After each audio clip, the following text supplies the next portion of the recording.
And 205 started off with a match between Akira Tozawa and Jack Gallagher. What did you think about this match? Pretty okay match. Yeah, I thought it was okay too. I'm not a big fan of Gallagher though, as much as other people are.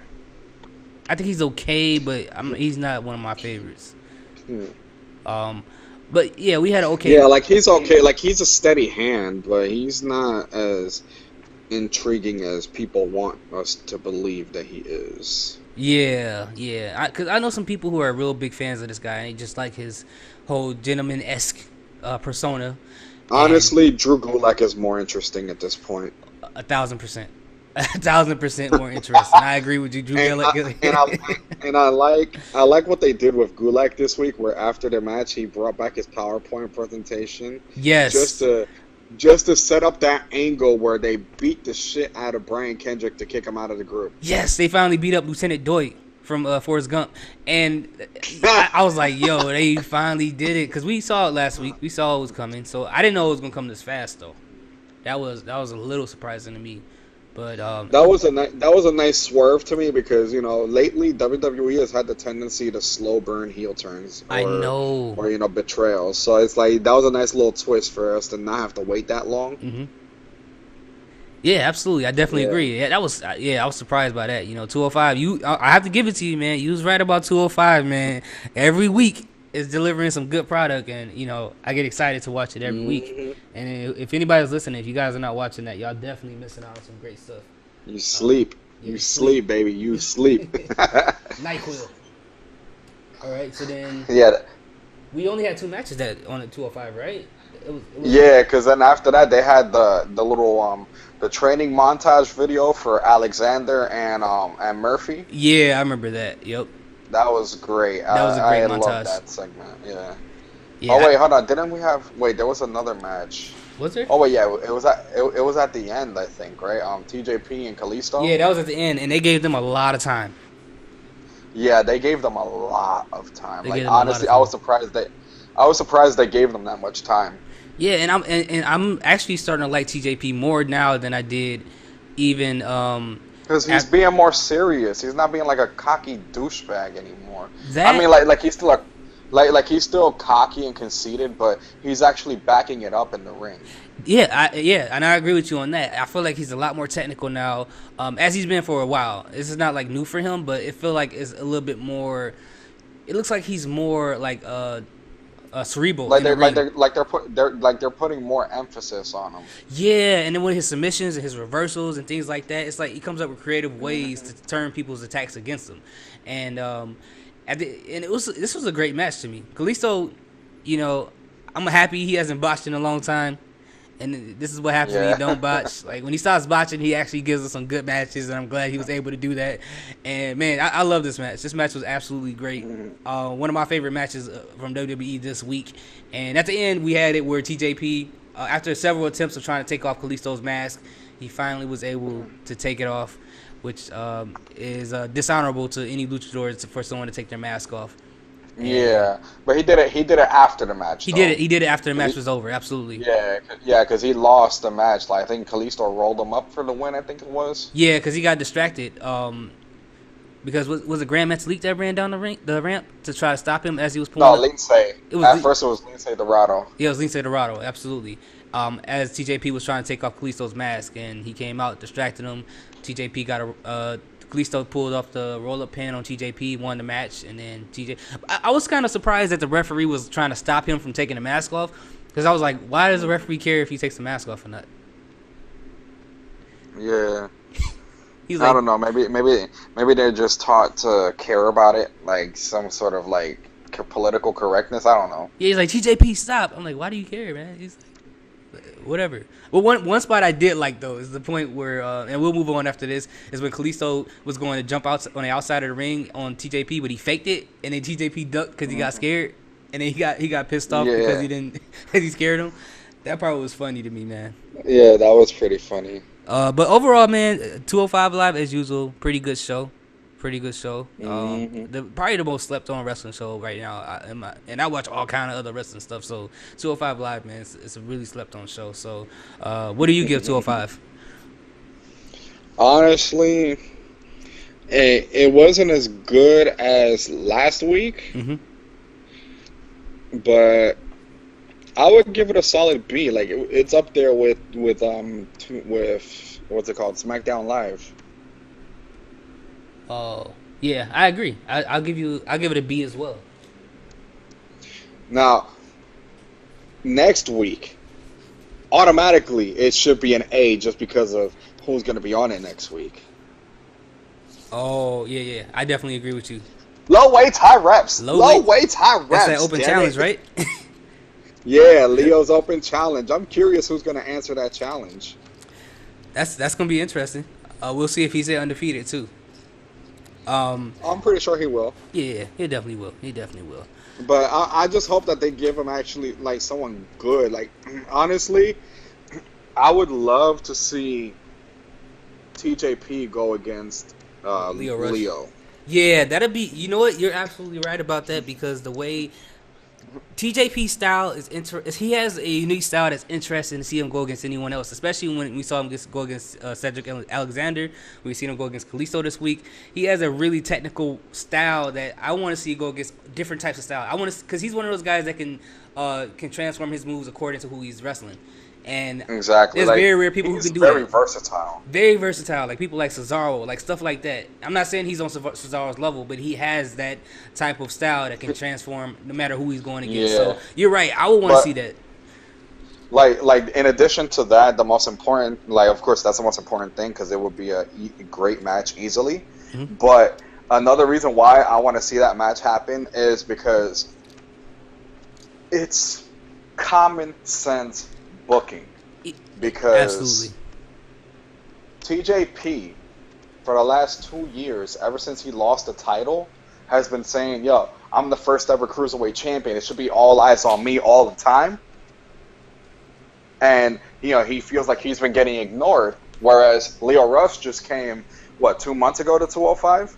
And, he's been heavily featured easily. Even when he's not there, like he'll cut a promo and still be featured heavily, a lot more than TJP. So the feud writes itself. It's a classic case of, like you haven't been here long enough, really just masking the jealousy of that you're not getting the shine that the new guy is getting. Absolutely, yeah. TJP, he makes a great, frustrated, irritated person, and Leo Rush is just gonna poke holes at him every single time he gets a chance to, and that's gonna be hilarious. That you right. You know what? They need to pay you to book that because they need to do that. If they don't do that, I'm gonna be upset because that's like you said, that's easy booking, easy. That's money right there, man. Common sense. It's common sense, and trying to see how TJP slows down Leo Rush as fast as he is in the ring. That's gonna be. Great I would love to see him try that. That's gonna be like not so much that like just like easily he's gonna slow him down, but Yeah. I want to see TJP struggle a little bit. Yeah, I can imagine him trying to lock down Leo Rush in some type of submission, And then he gets frustrated. Yeah, he gets frustrated because Leo Rush kind of keeps squirming out and running. So he's kind of like a Floyd Mayweather in a sense, where he keeps running around the ring.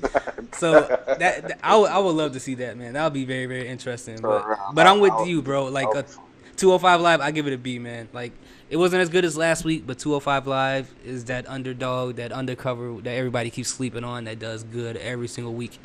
So, man, y'all gotta stop sleeping on it. Yeah. All right, so after that, Facts. we're gonna go into NXT this week. This week we started off with a match between Candice LeRae and Lacey Evans. What did you think about this match?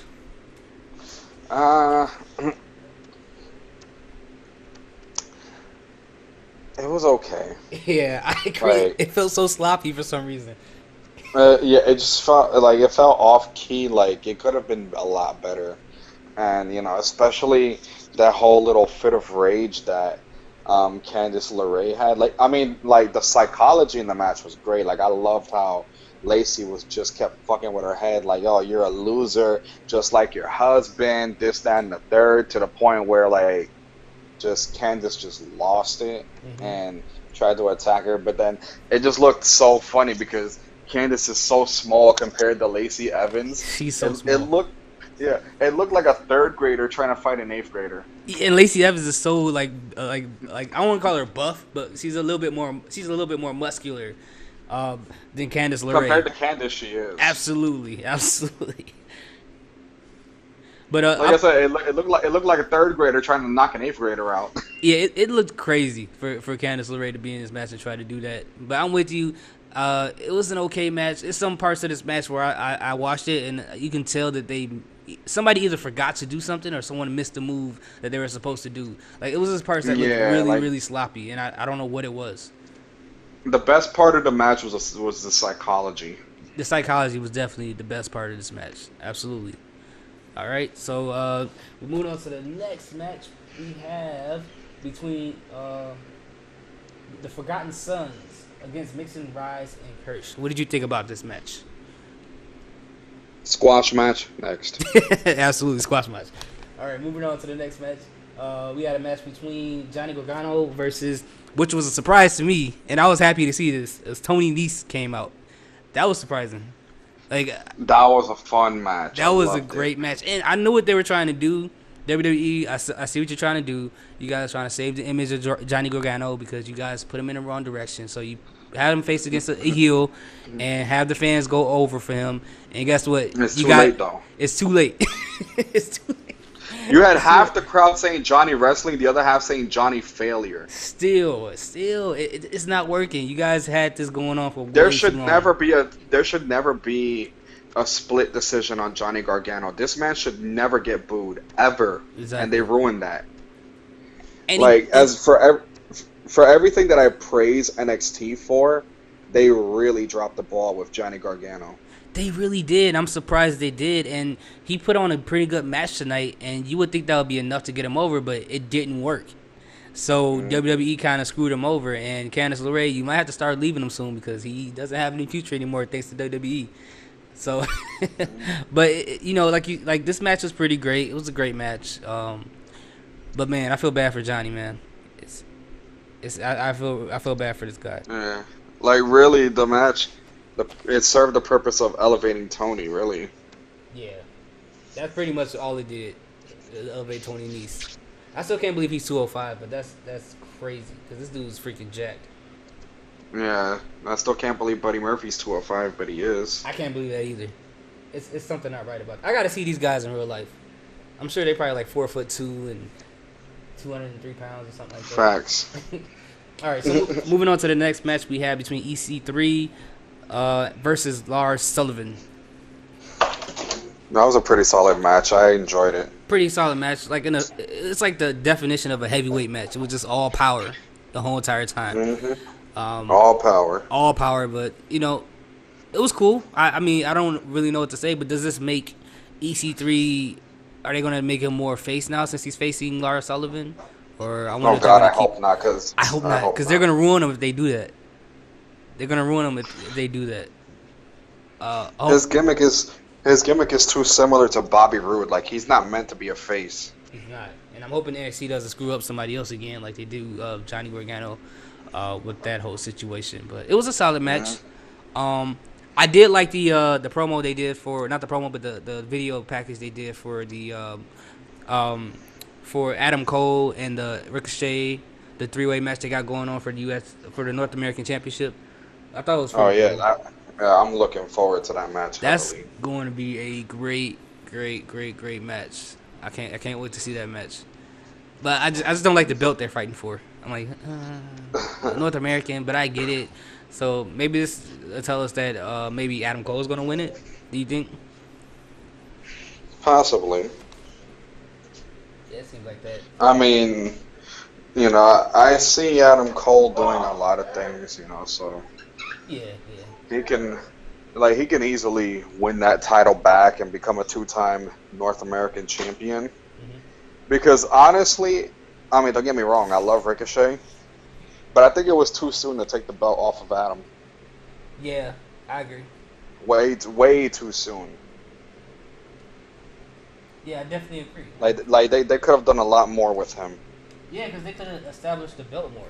Because that's not like Yep. that's not a belt that's been around for a long time, which is which is one of the reasons why I don't. It's not that I don't respect the North American North American Championship. It's just that that belt, like the Universal Championship, they don't have enough history for people to care as much Exactly. for it. So by taking the belt so early, you take away the opportunity to give that belt some meaning. Like Pete Dunne could drop the title tomorrow and nobody would bat an eye because he's been champion for over a year. A year. Mm-hmm. Yeah, Absolutely. but Adam Cole, he barely had it for 5 months. Yeah. Not even. He had it for 4 months because he won it at Takeover New Orleans and then he lost it at Takeover Brooklyn. Absolutely. Yeah, I Yeah, agree. so he barely had it for 4 months. So like at the end of the day, it's just this kind of thing where like I said, they took it off of him too soon. Yeah, they definitely did. That was a huge mistake in my opinion. But all I could do is just give it back to him. But overall, what do you give NXT? NXT, for what it brings to the table, I'm gonna give it a C plus because like the matches were okay, but one good match, a squash match, and then two whatever matches doesn't really make a good show. So I give it a C plus. Yeah, I'll give it a C. You know, um, yeah, I agree.